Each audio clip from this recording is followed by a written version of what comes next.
I would say the financial mistake that I was guilty of making back when was using a variable expense by charging it on a credit card. So, for example, putting my groceries on my credit card. I had a budgeted amount for groceries. Let's say it was 200 bucks, and I'd go into the store with my list. But then you start walking the aisles, and there's all the deals, and then you wait in line at the till. You unload all your groceries. She's bagged them all. She tells you the total, and oh God, it's 280. You're not going to sit there and pull things out of the bag when you've got 5 people behind you in line waiting their turn. It's just that embarrassment mode. So now all of a sudden you're carrying a balance on your credit card because you only had 200 to spend. So how I fixed that is I stopped charging variable things like fuel, eating out, groceries, stuff like that on the credit card, and instead just used a fixed low amount thing to help me build credit, which would be like your Netflix charge or something that's set and already in your budget.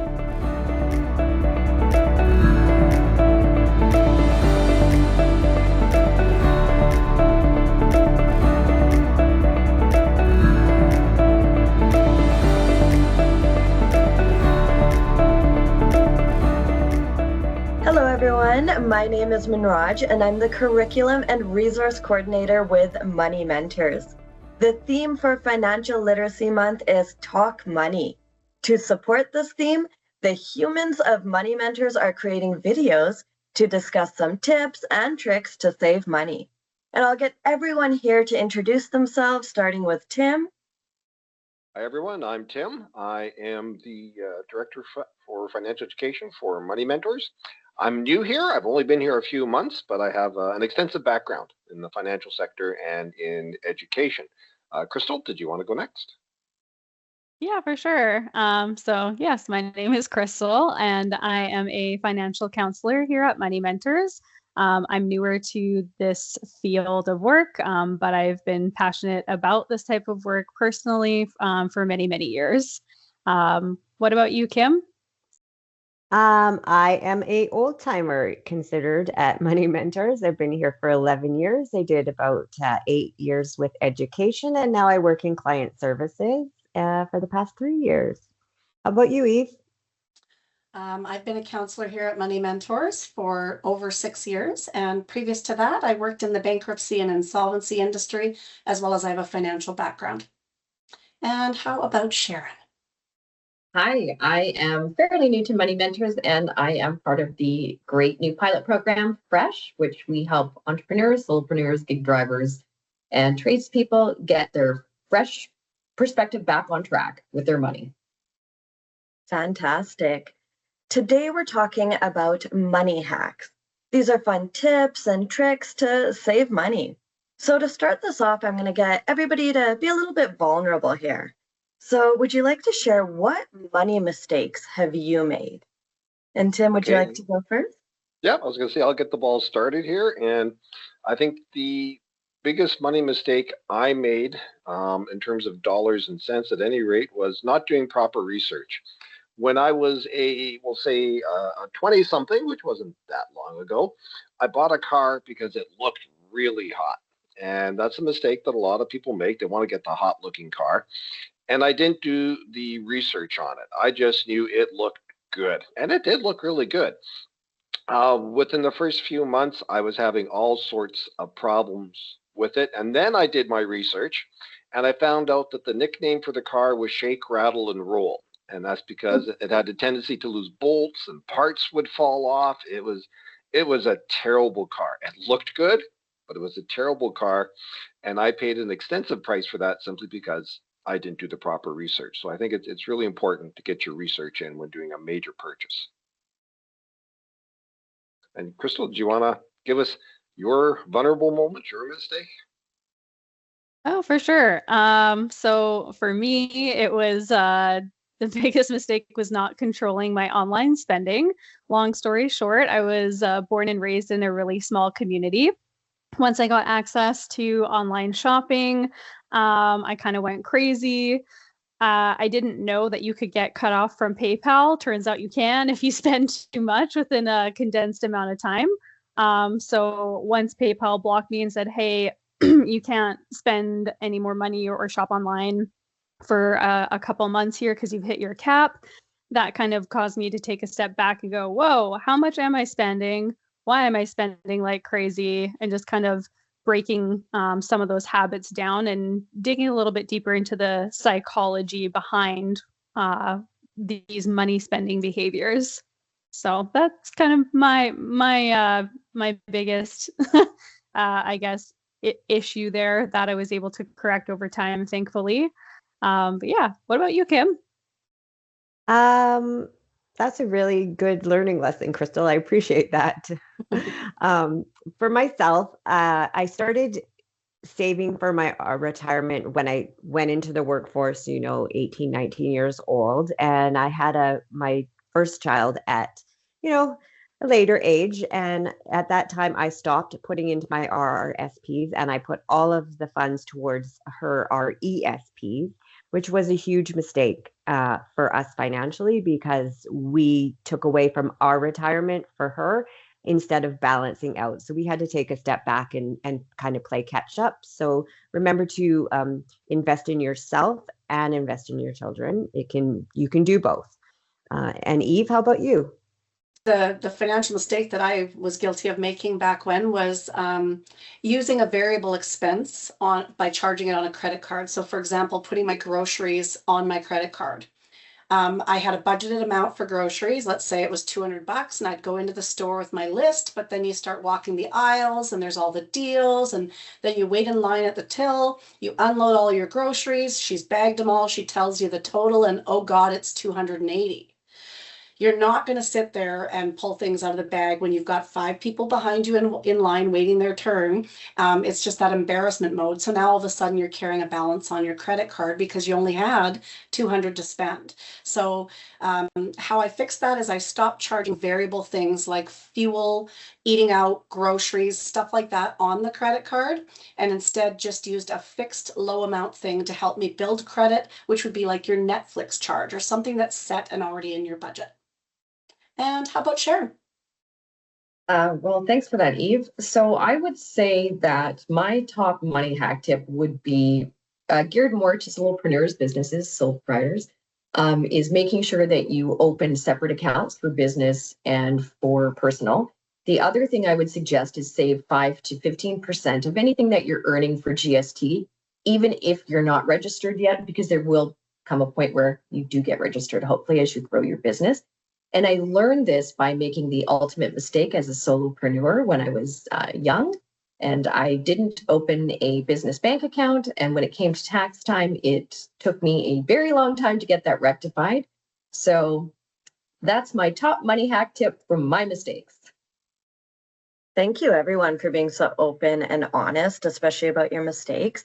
I think when it comes to finances, people don't talk about their money mistakes enough. And so we're always like carrying this like almost shame when it comes to our money. And it's not about carrying the shame, it's about overcoming it and growing from there. So now I'm going to ask everyone, what money hack tip do you swear by? And Tim, would you like to start? There we go. I'll get myself started. And I'll say that I'm going to be boring and double down on do your research. The examples I gave before were major purchases like houses and cars, but it applies for just about anything. If you're looking at buying a laptop or a computer, you need to make sure you're getting the right item that's going to give you what you need. So if I'm looking to get something I'm going to game on, well, I have very different requirements if it's something I'm just using to browse or to do basic work tasks. So understand what you need. Do the research and really get into it because, a laptop might seem like a smaller purchase to some people. It might be a significant purchase to others. So it's all relative, but do your research is really what's going to pay dividends in the end. And I'm just going to keep my pattern going here. Crystal, did you want to take it from there? Yeah, for sure. So keeping with the theme of vehicles, my top money hack tip is utilizing cruise control on your vehicle. The reason for this is you can save an average of $50 per month on your gas bill, which does compound over time, as we know. if your budget is super, super tight, that $50 can go towards many other things, be it, food or entertainment, etc. How this works is if you're someone who lives outside of the city and you're doing long commutes, or if you live in the city and you're on a really long road, like we'll say the Deerfoot or Anthony Henday, you pop that cruise control on, so you're fixed at your speed rate, and it just kind of is more efficient for the vehicle. So you're not using as much gas, you're not wasting as much gas. If you're not using those features or you're going up and down, fluctuating, the car works harder and then you're wasting that gas, spending more money. So that's my pro tip. I've been using it for years. It works wonderfully. I haven't had any complaints with the crazy gas increases. So something is working. So yeah. What about you, Kim? Well, that's a very good tip since I do live out of town. But so my top money hack tip is I never use the create an account when I'm buying something online. I always use the guest checkout. I do this because 9 times out of 10, I've talked myself out of that purchase by the time I've gone to the kitchen, got my wallet, got my credit card or debit card, and gone back to enter the information in, because you say it doesn't save the info. I've talked myself out, not buying it, don't need it, and move on. So typically online purchases tend to be more not thought out well. So for me, that works well. Always use the guest checkout. Eve, you got a tip for us? Oh, you bet. That is a good one. I actually don't do the guest checkout, so I should probably start. My top money hack tip is saving on a tight budget. A lot of times people that are on fixed income feel like they just can't save. So what I call it is end of the day, end of the week, end of the pay. What you do is on payday, you pay your bills and buy your groceries. Whatever's left, divide it by the number of days till you get your next lump of money. That's going to give you a daily spending limit that you can lock in your brain and just kind of use it as a guide. So how you start saving is, let's say it's 25 bucks a day you have to spend, but today you didn't go out. Transfer that 25 to the savings and just keep it there and start with your fresh 25 the next day. If you only spend 20, transfer 5 bucks. Then on Fridays, I round down my checking account to the nearest $5. So it transfers some change to my savings. And then the day before payday, same thing. I will take the balance in my checking account, if it's $7.26 or $60, and I'll throw it into my savings and just not spend for that one day. Normally you'll roll it into tomorrow and spend it the next day. Or you'll rush and spend today because it's free money. All those little things will help build up a reserve for you. And it's kind of like the old school mentality when we used to have cash in our pockets. We used to take the change out and throw it in a jar and save it. Our digital world kind of takes that away from us. So this is your way to accommodate, to still be able to allocate a little bit to savings of what's affordable. That's my tip. Thanks. Sharon. Oh, that's great, Eve. That's excellent. So I'm going to branch out on that one as well. So my top money hack tip would be kind of twofold. First, I would utilize apps, so Flip app or whatever shopping app that you have available for cost comparison.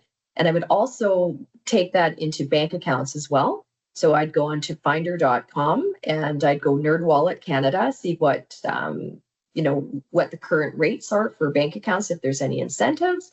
And then I would try and find a bank that offers a roundup option. So when you're spending, say, at the grocery store and you've got your debit card, which we do tend to use, it will round up automatically and deposit that remaining amount into a savings account. So kind of following up on what you're saying, Eve, but just a little bit more digital in that area. Sweet. Great. These are some fantastic tips now. Now, to wrap up here, we would like to thank everyone that has taken the time to watch our little Humans of Money Mentors video and that is participating in Financial Literacy Month. Feel free to check out our Money Mentors website to access more resources and information on personal finance. The Financial Consumer Agency of Canada also has a lot of great resources on their website. And with that, I hope everyone has an amazing day. Bye, everyone. Thank you. Bye all. Bye. Have a great day. Bye. Bye.